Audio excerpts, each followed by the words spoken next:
And I'm going to, since I started with them, I had my own little list of questions. I'm going to start with one of mine. And then I swear I'll go right back to what I was told to say.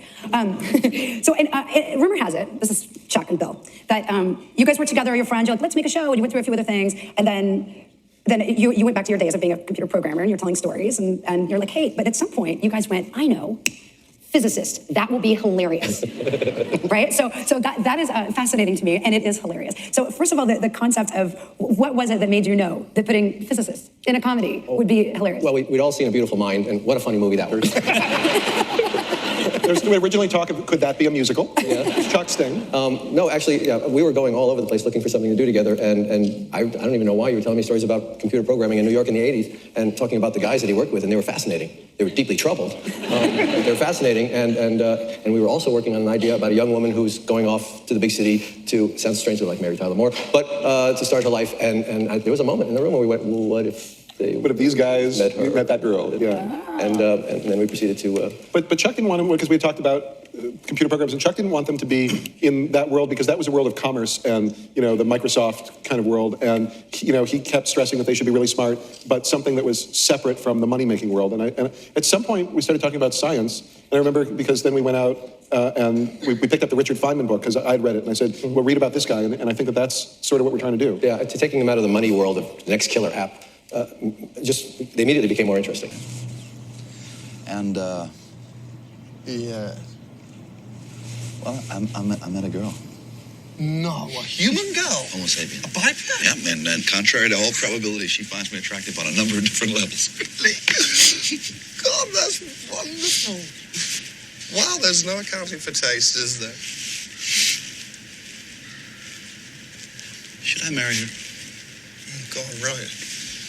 I mean, everything's going well. The job is fine. I have enough money.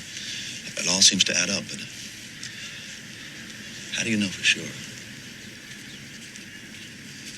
Nothing's ever for sure, John. It's the only sure thing I do know. And the Emmy goes to Jim Parsons, The Big Bang. This is the 4th Career Emmy and 7th nomination for Jim Parsons.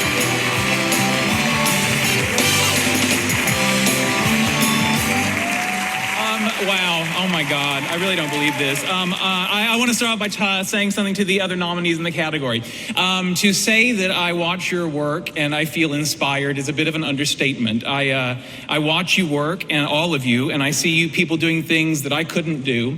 I see people doing things that I wouldn't do. I see people doing things, in all seriousness, that are so divergent and all over the place, and all of us doing such different things that I do pray to do one day. I really do.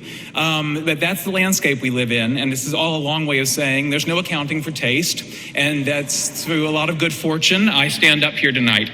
Thank you, Warner Brothers and CBS. Thank you, Chuck Lorre. Thank you, Steve Lorre and Bill Prady. I want to thank somebody that I've never thanked before, largely because he passed away shortly before this craziness started, even though I think he was able to see it in his own way. But it's my father, Mickey Parsons. He encouraged me to be an actor. He never discouraged me to be an actor.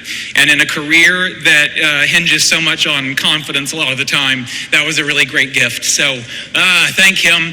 And thank all of you. I mean that. Thank you. Good night.